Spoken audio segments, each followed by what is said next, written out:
Donc je suis ravi d'être là pour parler de l'IA générative. On va parler du futur, de tout ce qui va arriver en fait dans les moteurs de recherche, etc. Et on m'a présenté juste avant, mais moi j'ai vraiment une fascination pour l'IA générative. Et je me suis rendu compte que ce qui nous fascine, c'est la vitesse d'exécution. Il faut savoir qu'en 2019, on était déjà capable de générer des phrases. Donc moi j'avais pris tous les romans de Victor Hugo et j'étais capable de générer des paragraphes de Victor Hugo. C'est juste que ça mettait plusieurs minutes. Et là maintenant, quand vous jouez avec ChatGPT, ça met quelques secondes. Et ce qui vous fascine, c'est la vitesse. Mais le problème, c'est que derrière cette vitesse, des fois vous oubliez de regarder la qualité. Et on peut être extrêmement déçu quand on commence à faire beaucoup de générations par la qualité, et même, on va prendre d'un GPT-4. Donc ça peut répondre des fois à certains projets, mais encore aujourd'hui, il y a des faiblesses. Et on va regarder ces faiblesses, on va regarder ces opportunités, et dans cette vitesse, moi, la première menace que j'ai vue, c'est que cette IA, elle fonctionne 7 jours sur 7, 24 heures sur 24, elle ne prend pas de vacances et elle s'améliore. Et je voulais vous sensibiliser sur les dangers de ces IA, ça veut dire vous montrer vraiment ce qu'on peut faire de mieux, et vous montrer aussi ce qu'on peut faire de pire avec ces intelligences artificielles. Mon talk, il va se découper en 3 parties. On va parler de l'impact dans les moteurs de recherche. Donc on l'a vu un peu sur Bing. Nous, on a la chance, comme on est au Canada, d'avoir pu fortement tester aux US ce qui est en train de se passer. On va parler de l'impact sur les sites. Il y a des choses que je ne vois pas encore. Vraiment, on utilise beaucoup l'IA pour créer des contenus, mais il y a des choses beaucoup plus efficaces qu'on peut mettre en place. Et l'impact sur les entreprises. Et vous allez voir, on va monter en puissance au fur et à mesure de la conférence. L'impact sur les moteurs de recherche, il est juste incroyable. Et retenez cette date, le 14 mars 2023, Bing est passé devant Google en intégrant l'IA générative. Ça n'a pas fait de buzz, mais ce qu'ils ont fait, c'est complètement dément, avec un partenariat avec OpenAI, où en fait OpenAI est devenu leur laboratoire de recherche. Et l'impact est majeur pour Bing. Ils n'ont jamais eu autant d'utilisateurs. Et maintenant, on va regarder cette IA générative, qu'est-ce qu'elle vaut? Parce qu'il y en a, j'ai reçu plein de questions là depuis 2 jours, mais je vais vous montrer vraiment ce qu'elle vaut. Et ils ont introduit un nouveau mode qui s'appelle le mode conversation. Alors, le mode conversation, qu'est-ce que c'est? Google, ils n'y croyaient pas une seconde à l'IA générative. Il avait même avant Bing. Il disait, il y a des biais, il y a de l'hallucination, ça répond mal, etc. Mais en fait, on a fait le constat suivant, c'est que le mode search, on sait exactement ce qu'on veut. On va aller sur Amazon, on va aller acheter un produit précis, ok.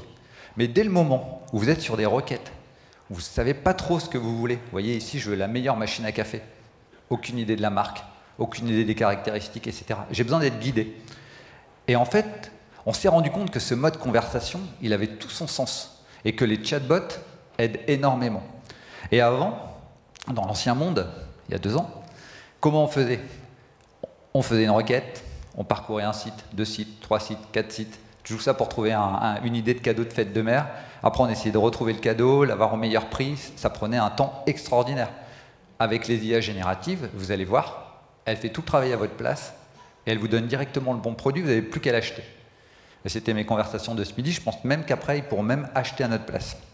Mais bon, ça sera vérifié. Les opportunités pour le SEO, elles sont énormes. Et j'ai adoré le mot trouvé par Google, SGE.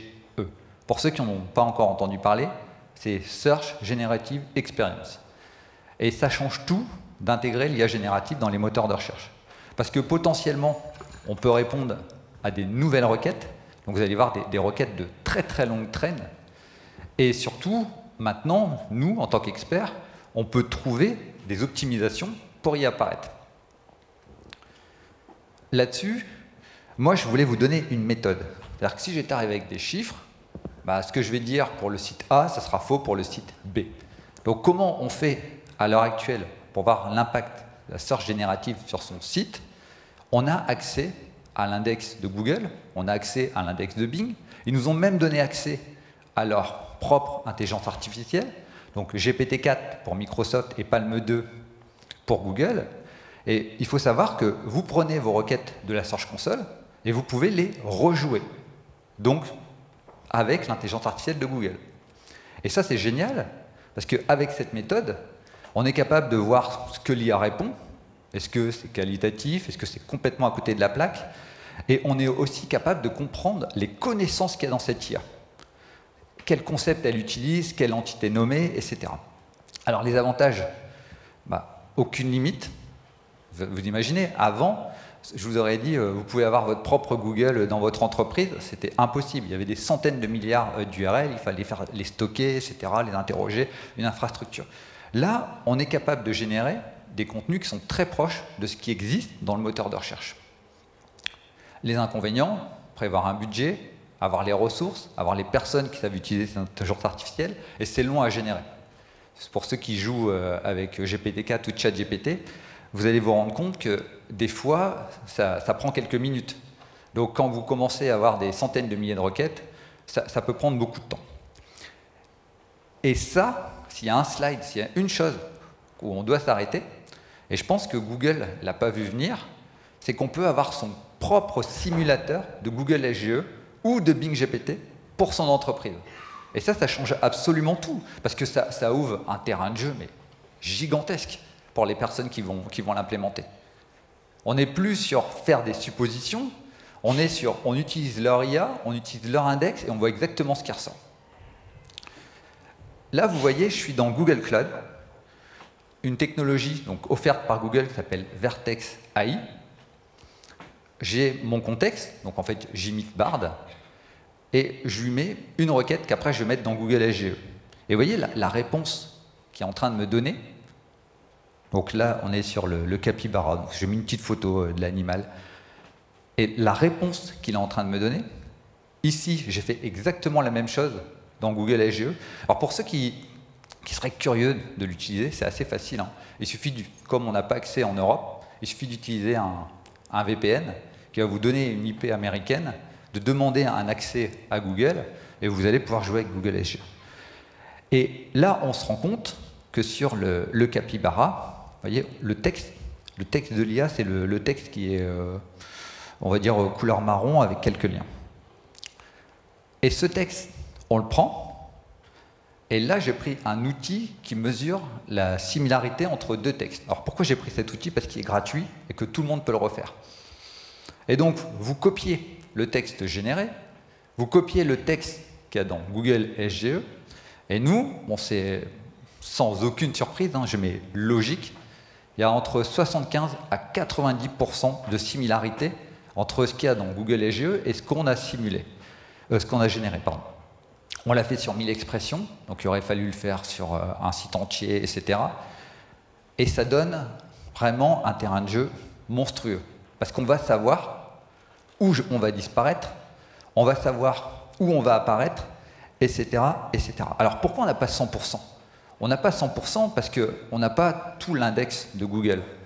Nous, on joue avec les 3 premiers résultats. On n'a pas 100% parce qu'eux, ils ont d'autres sources de données. Ils n'ont pas le même prompt, etc., etc. Mais on s'en fiche d'avoir 100%. En fait, nous, ce qu'on fait, c'est qu'on génère, bon, sur une requête, on génère 5, 6, 7 résultats, et on est capable de voir tous les concepts et les sites qui vont ressortir dedans. Alors ça, c'est une image qui vient de Midjourney. Moi, quand j'entends Google SGE, je suis un fan de ceux qui ont connu de Stargate, donc je me suis dit, je vais essayer de faire une petite image dans ce style. Et Google SGE, ils sont en mode expérimental à l'heure actuelle. Ça veut dire, on ne sait pas encore comment ça va être déployé, mais ce qu'on a remarqué, c'est qu'ils essayent de répondre à tout.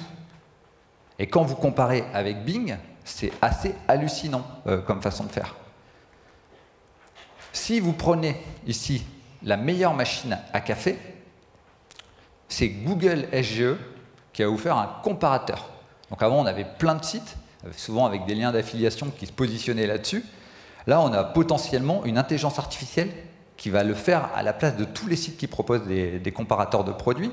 Alors bien sûr, ils ne sont pas fous. Vous voyez, en haut, ils ont laissé leur bandeau forcément ad shopping, mais en dessous, ils donnent pas mal de conseils pour choisir la meilleure machine à café. Alors tout est en anglais, parce qu'à l'heure actuelle, ça fonctionne exclusivement en anglais.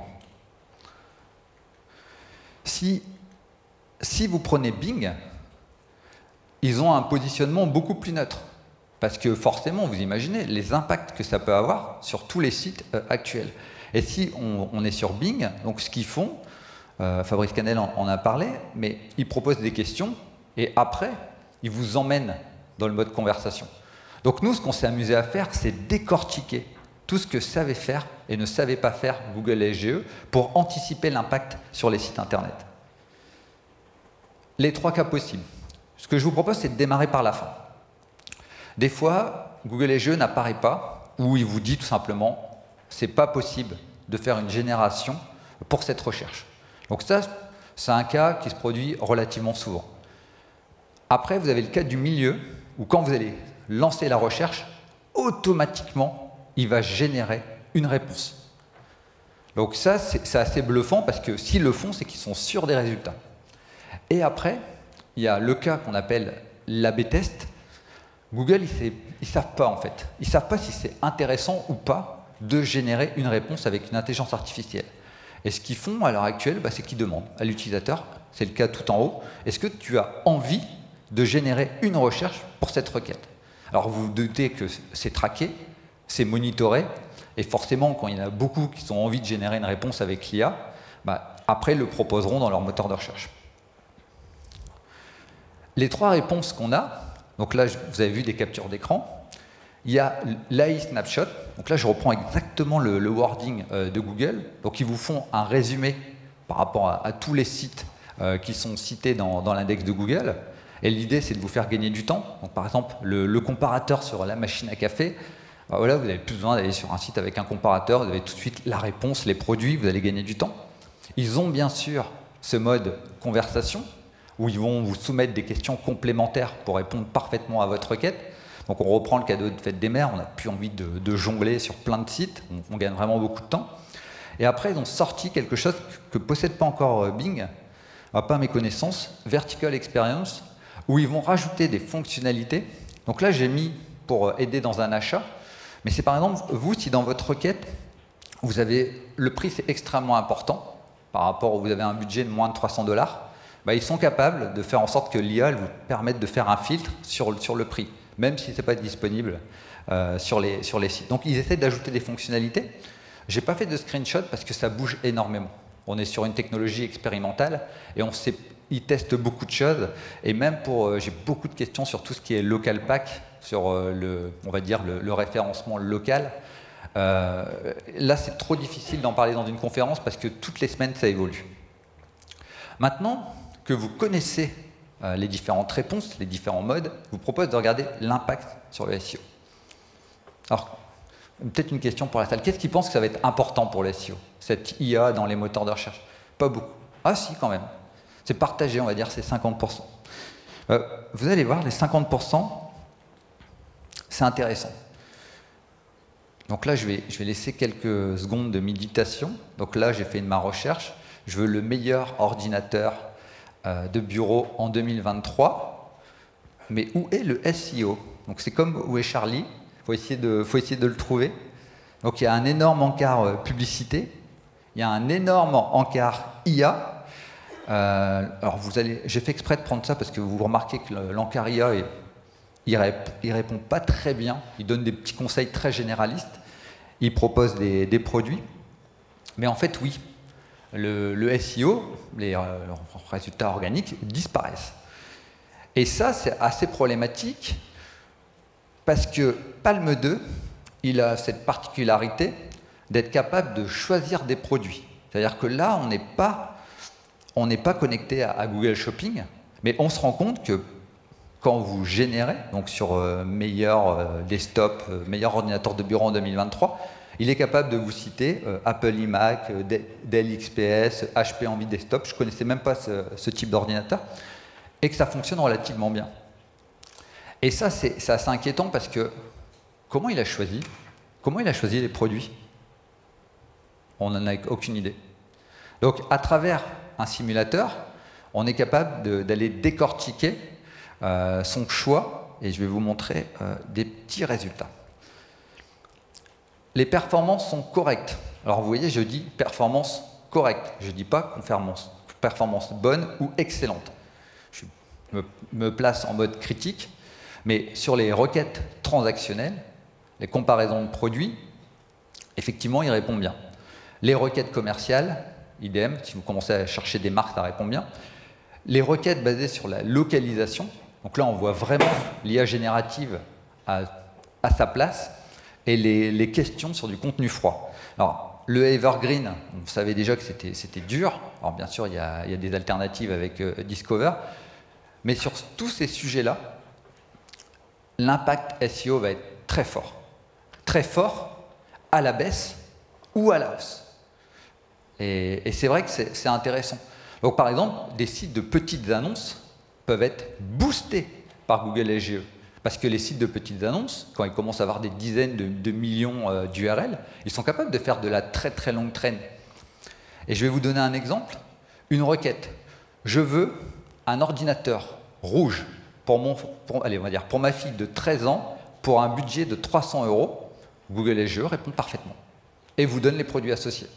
Donc il n'y a même plus besoin de chercher. Et c'est vrai que ce type de requête, avant la longue traîne, on s'y intéressait, mais on va l'appeler l'extra longue traîne, il n'y a personne qui s'y intéressait. Donc ça, c'est des choses que le moteur de recherche va réussir à répondre. GPT-4, on l'a pris. Donc quand on a une réponse, GPT-4 est très fort dans l'analyse de texte. Et en fait, on a pris les résultats, on les a donnés à GPT-4, on lui dit « Qu'est-ce que tu en penses ?» Est-ce que, la question était très simple à GPT-4, est-ce qu'il faut une recherche complémentaire ou est-ce que je peux cliquer sur le lien et acheter?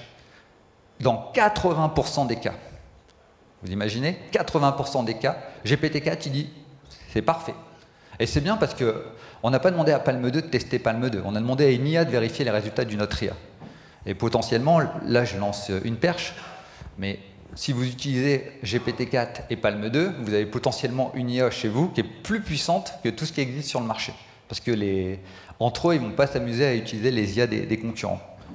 On est sur quelque chose d'expérimental. On est sur quelque chose qui a quelques mois. On est déjà à 80%. On fait les paris pour l'année prochaine? À quel point ça va s'améliorer? On va revenir après sur les menaces. Mais les performances peuvent être extrêmement mauvaises. Donc là, ce n'est pas que Palme 2, ça se vérifie aussi sur d'autres IA. Prédire le futur, les IA actuelles ne savent pas le faire, ou elles le font très très mal. C'est-à-dire qu'elles font de l'hallucination, elles vous racontent n'importe quoi.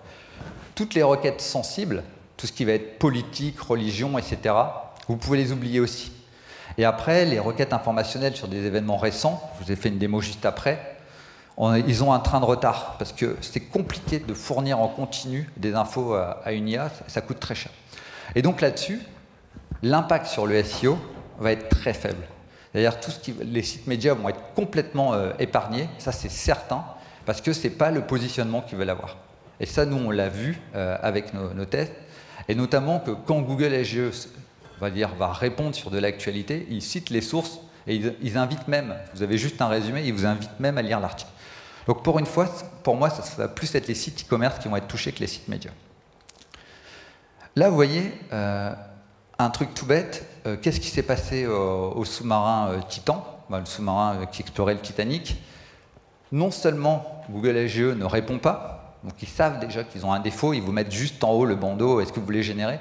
Mais si vous cliquez sur générer, les tests, ils ont montré qu'à chaque fois, il y avait 1 à 2 journées de retard. Donc on se rend bien compte qu'il y a encore d'énormes faiblesses sur son adoption.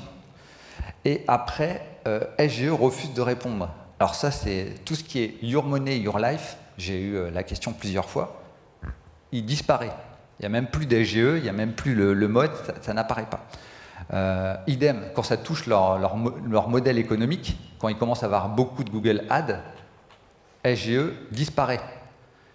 Quand c'est sur smartphone, SGE disparaît aussi. Et on va voir pourquoi après. Et tout ce qui va être extraction d'informations critiques, donc ça c'est cool pour les sites de hackers, ils ne vont pas être trop perturbés là-dessus.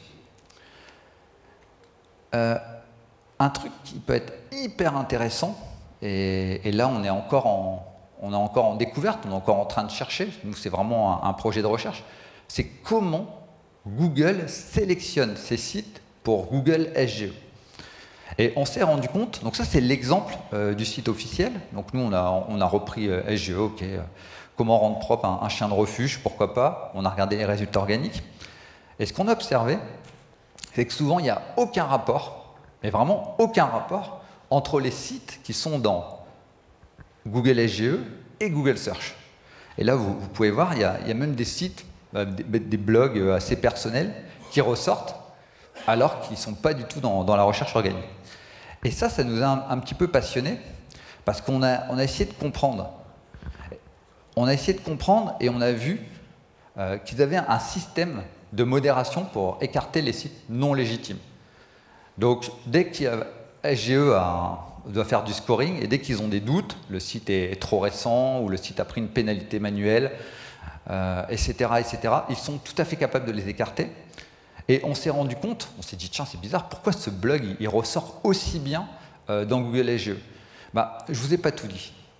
SGE, ce n'est pas seulement l'IA Palm 2, c'est aussi Google Mum. Et Google Mum, il est très très fort, donc c'est une IA qui est très très fort pour analyser les textes, les images et les vidéos. Et ce qu'on s'est rendu compte, c'est que sur ces blogs, ils avaient beaucoup d'images, ils avaient beaucoup de vidéos autour des chiens de refuge, que c'était des passionnés. Et donc Google, encore une fois, a privilégié les sites de qualité pour faire, on va dire, pour nourrir son IA et pour vous faire une réponse et pour vous orienter vers ces sites. Donc c'est tout simplement une question de technologie utilisée. Donc il y a fort à parier que tous les sites full IA, c'est-à-dire les personnes qui prennent du chat GPT pour générer du contenu, ils n'auront aucune chance de se positionner dans Google SGE parce que ça va tout simplement être filtré. Les menaces. Alors là, il y en a beaucoup de menaces. Vous l'avez vu comme moi, l'impact sur les positions zéro, qu'est-ce que ça devient? Les taux de clic, qu'est-ce que ça devient? La sélection de sites, c'est une véritable menace. C'est comment ils choisissent leur site? Pourquoi lui, il y est et moi, je suis... Donc là, nous, on vous donne des recettes, on vous donne une méthode pour essayer de comprendre. Les liens vers les sites et les sources, ça change tout le temps pour les sites médias. Quelle position par rapport aux ads? Alors, les ads, pour l'instant, sont toujours en première position. C'est pas sûr que ça reste comme ça. On est quand même sur un mode expérimental. Et dans les données, dans la Search Console, nous, ce qu'on aimerait bien avoir, c'est les impacts sur les mots-clés. Est-ce qu'on va pouvoir récupérer ces clics dans Google SGE? Donc, Bing a l'air d'aller dans cette direction, mais de la part de Google, à l'heure actuelle, on n'a aucune communication. Et maintenant, je vais vous donner une menace qui va encore plus vous plaire. Les moteurs de recherche. La lenteur d'affichage des textes générés. Il faut savoir qu'à l'heure actuelle, quand SGE vous répond, ça met entre 5 à 10 secondes. C'est une éternité par rapport au Google qu'on a connu dans les années 98 où tout est instantané. Et ça, c'est un véritable problème. Parce que les gens, ils n'ont pas envie d'attendre. Ça coûte extrêmement cher d'utiliser ce type de techno. Donc pour eux, ça représente un coût. Et c'est pour ça qu'ils sont en train de sélectionner sur quelle requête ils vont le faire. Et après, la méfiance vis-à-vis de l'IA.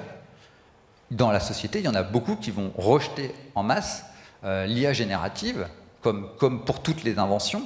Et sachez que si vous voulez une super idée de start-up, là maintenant tout de suite, vous connaissez AdBlock.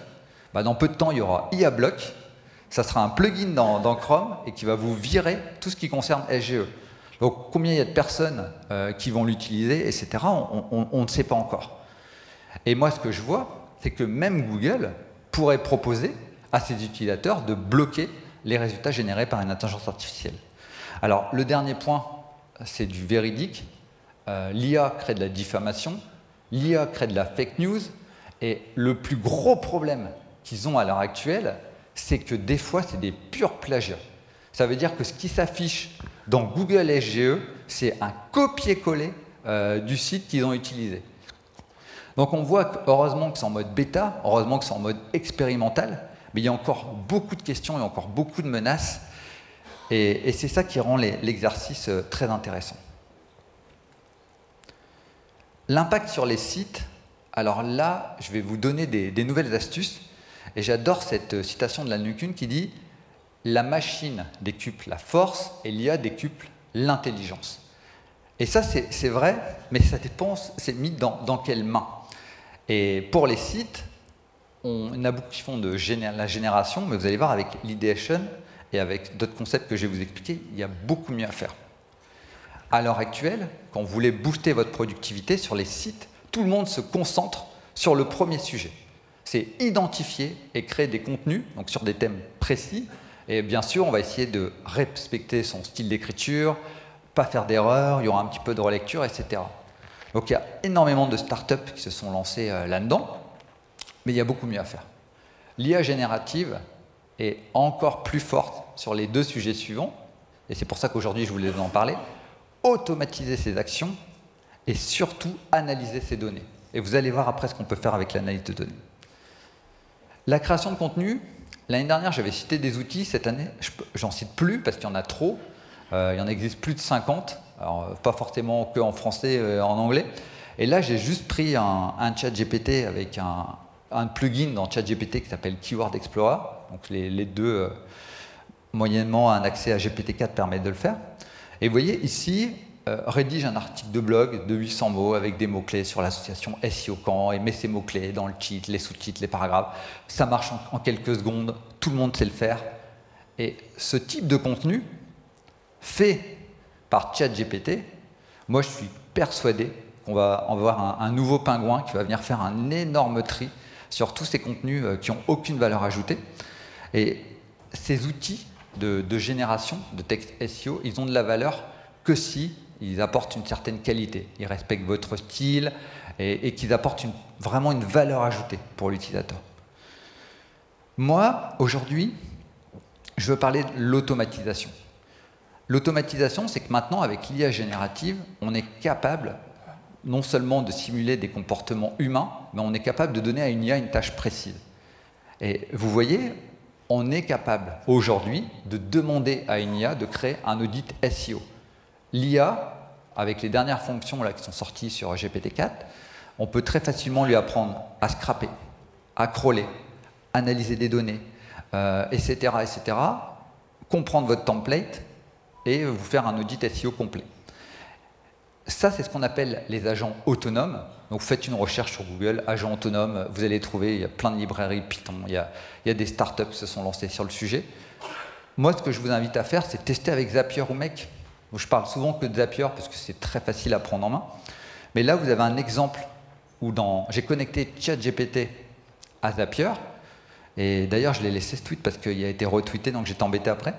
Mais je dis, voilà, crée un tweet sur ma participation au SEO-Camp 2023. Le tweet a été créé et a été automatiquement envoyé sur Twitter. Donc derrière, c'est technologie Zapier et ça marche à la perfection. Donc après, vous allez décider de qu'est-ce que vous allez mettre dans votre chaîne, etc. Et le plus fou, et ça c'est encore très très peu utilisé, l'analyse de données, maintenant elle se fait avec des instructions. C'est-à-dire que au revoir les logiciels compliqués. Là, j'ai pris le plugin Shomi parce qu'encore une fois, il est très accessible et on est capable de faire tout ce que vous voulez, des diagrammes de Gantt, des histogrammes, mais des dashboards complets. Mais avant, moi j'ai travaillé chez OVH, on avait des logiciels hyper sophistiqués avec Tableau Software, etc. On avait des millions de données. Maintenant, le contexte des IA augmente et ce qui se passe, c'est que vous pouvez prendre toutes vos données, vous les donnez à l'IA, et après vous l'interrogez sur ce que vous voulez. Alors moi j'ai une présentation COMEX, c'est quoi le plus important à montrer pour ma présentation? Ok, je te crée les graphes. Graphe numéro 1, graphe numéro 2, et ça c'est assez bluffant. Donc après l'IA elle ne va pas présenter à votre place, ça va être à vous de faire ce qu'on appelle du cherry picking, et de trouver les graphes les plus pertinents. L'IA elle n'est pas infaillible, des fois l'IA elle se plante complètement sur un graphe, mais dans 70% des cas ce qui est généré c'est pertinent, et donc ça vous fait gagner du temps. Les menaces, je l'ai dit en fait, c'est que les sites qui spamment Google se font désindexer. Alors j'ai été gentil, j'ai été très généraliste, parce qu'il n'y a pas que l'IA le problème. Il y a aussi des très mauvais sites faits par des humains, juste dans l'intention de se positionner sur certaines requêtes. Google, il ne fait pas vraiment une différence entre site IA, site pas IA, et de toute façon, pour rappel, maintenant il y a le web IA, c'est le web full IA, il y a le web hybride, et il y a le web humain. Et il y a beaucoup de sites médias, nous on travaille avec des sites médias qui nous disent, nous, des contenus générés par intelligence artificielle, on n'en veut pas. On est OK pour trouver des idées, On est OK pour faire des plans, mais on ne veut pas écrire du contenu exclusivement avec l'IA. Et ce qui se passe, c'est que Google, donc nous on a aussi développé un outil qui est capable de détecter les textes de mauvaise qualité, ils ont leur détecteur. Et leur détecteur, il est hyper important, parce qu'ils ne peuvent pas entraîner leur IA sur des textes IA, qui ont été eux-mêmes générés par d'autres IA. Donc ils sont capables de scorer, est-ce que c'est bien écrit, est-ce que c'est mal écrit, est-ce que les images elles sont pertinentes, est-ce que les vidéos elles sont pertinentes, etc. Et après, ce qu'on voit arriver, alors ça c'est fou, ça arrive à la fois dans la vidéo, dans les images et dans le texte.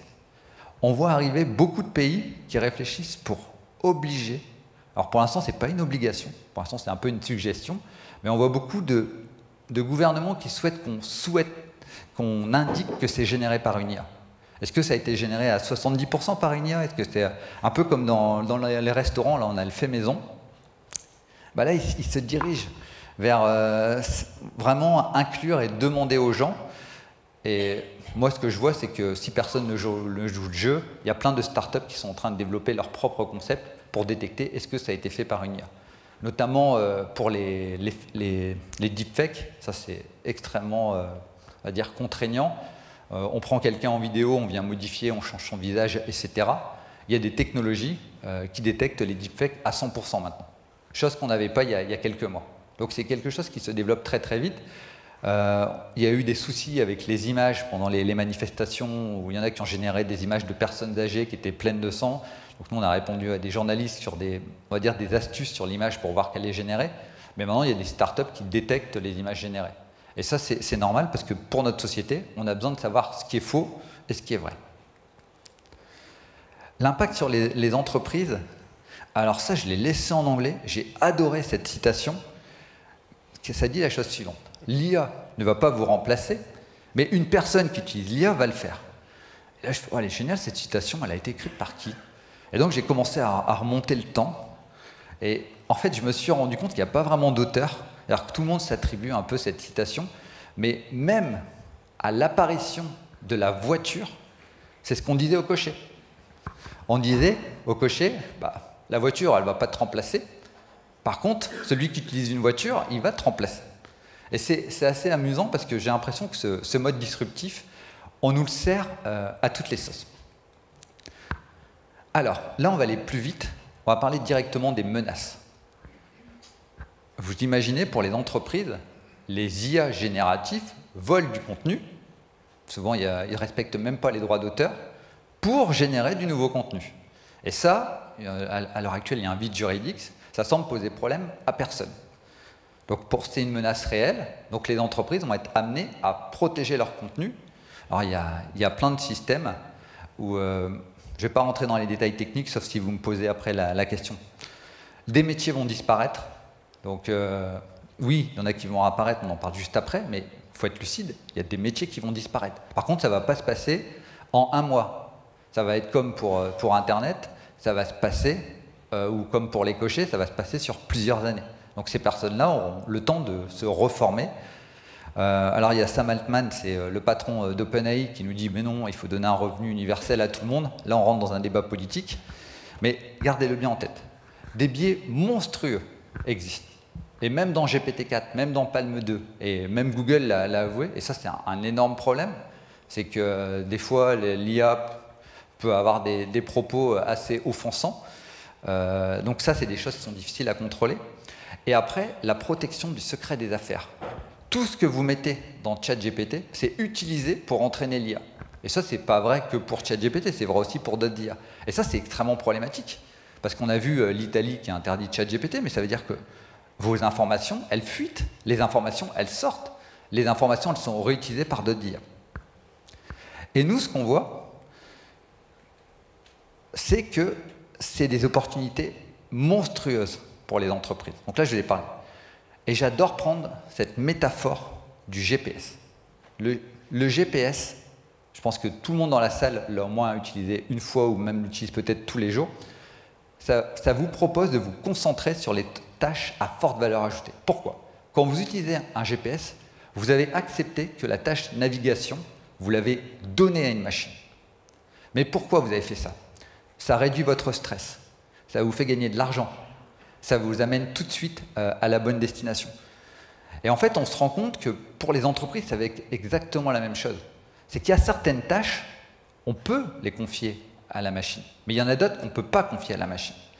Et là, ce qu'on a vu cette année, c'est que le chatbot n'est pas la solution universelle. On ne croit pas du tout à un chatbot qui va être capable de tout faire. C'est tout simplement impossible. Et en fait, les entreprises, là, la plus grosse opportunité que vous avez aujourd'hui, c'est d'avoir votre propre IA. Donc, moi, je vais en parler juste après, mais avoir sa propre IA avec les modèles open source, maintenant, c'est complètement réalisable. Et ça veut dire des modèles beaucoup plus petits, des modèles qui sont plus fiables et surtout des modèles personnalisés, entraînés sur vos données, qui restent en interne et ça ne va pas sortir. Et ça, c'est révolutionnaire. Donc, je ne me suis pas présenté au début, je vais me présenter maintenant. J'ai créé Draft & Goal, qui est une solution clé en main pour une IA générative privée. Et là-dessus, on a développé pas mal de choses pour permettre aux entreprises d'avoir leur propre IA. Et ça change tout. Parce qu'on leur donne les outils adaptés à leurs sources de données, on leur donne des API sur mesure, et surtout, on permet un déploiement dans l'entreprise. Donc par exemple, on discute avec des cabinets d'avocats, ils disent, nous, les données, elles ne doivent pas sortir. Et bien, avec des IA privées, vous avez des choses équivalentes à GPT-4, mais tout reste. Et je pense que c'est le futur. C'est-à-dire que tout le monde a vu arriver l'IA de Google, l'IA de Microsoft, mais moi je pense que non seulement tous les grands comptes, et même les entreprises qui ont les moyens, ils auront leur propre IA, et après on aura des IA par service, on aura des IA marketing, des IA finance, etc. etc. Ce que je voulais vous dire, c'est un grand merci pour votre écoute, et surtout vous donner notre actualité, c'est que là, pour vous montrer à quel point ça fonctionne bien, on va sortir un outil gratuit, donc classification, clusterisation et ideation. Alors que vous allez voir qu'avec notre outil, vous avez 500 fois plus de sujets qu'avec un GPT-4. Alors c'est normal, c'est une IA spécialisée qui est entraînée pour vous donner des idées. Et on va sortir une IA spécialisée sur le SEO. Donc en fait, elle a appris de tout ce qu'on pouvait faire en SEO. Et ça, c'est dans l'objectif, voilà, de toutes les agences qui ont besoin de faire des audits. Autant utiliser une IA spécialisée, vous aurez des bien meilleurs résultats. Et au moins, elle peut rester en interne et ne pas fuiter sur Internet. Un énorme merci pour votre écoute. Merci à toi. Alors, il reste la question. Oui. Bah oui. La question, ça va aller vite. Que veut dire SGE? Là, j'ai vu. Monsieur... par contre, j'entends. Et où la réponse? Ici, avec le... Allez. Il a la bonne réponse. Merci. On va prendre juste une ou deux questions, parce qu'on n'est pas large au niveau timing. Donc, je vous laisse lever la main. Ouais, c'est ça. Je vais tomber. Allez, les une ou deux. Allez, hop. Merci pour ta presse hyper intéressante. Est-ce que tu as des best practices que tu pourrais nous donner pour la photo ou la vidéo, pour le content, parce que tu as dit que c'est ce qui fonctionnait actuellement sur SG? Avoir des contenus en rapport avec la requête. Donc c'est pour ça que le simulateur est intéressant, parce que faut savoir de quoi il faut parler. Donc par exemple, si on regarde le meilleur ordinateur 2023, voir ce que les autres ils ont utilisé pour apparaître sur SGE, pour faire à peu près la même chose. Et comme ça, à la mise à jour de l'IA, tu as plus de chances d'arriver dans l'IA. Donc c'est ce qui fonctionne le mieux, mais c'est des techniques SEO qui existent depuis la nuit des temps. C'est juste que là, il faut générer, il faut utiliser l'IA de Google pour savoir qu'est-ce qu'elle attend comme type de données. Moi, j'avais une question sur les réseaux sociaux. Depuis l'arrivée de ChatGPT, on voit de plus en plus de contenu généré grâce à ChatGPT, et on est inondé sur tous les réseaux sociaux, que ce soit Twitter et d'autres réseaux. On est inondé. Et en fait, j'avais envie d'avoir ton avis sur sur l'avenir des réseaux sociaux. Est-ce qu'on se tourne de plus en plus vers un modèle où en fait l'humanité va être valorisée? Je voulais avoir ton avis sur ce point-là. Alors, on parle de contenu hybride ou full IA? C'est ça qui est important. Parce que si on parle de contenu full IA, On sait que par exemple Meta travaille sur le sujet pour filtrer en fait. Si ça apporte aucune valeur ajoutée et que c'est purement spammant, par contre, c'est vrai que c'est un véritable fléau. Ça veut dire comment faire la différence entre un community manager qui a utilisé l'IA pour gagner du temps, faire 50 publications. Donc là, sur les réseaux sociaux, j'aurais du mal à te répondre sans plus d'informations. Ça dépend vraiment du contexte. Parce qu'encore une fois, l'IA générative, ce que je vous ai montré aujourd'hui, c'est à la fois une opportunité et une menace. Et des fois, la sensibilité, elle est très très fine dans son utilisation. Eh bien, allez, je propose que les prochaines questions, tu les prennes à la pause tout à l'heure. Non, il n'y a pas de problème. Merci beaucoup. Merci.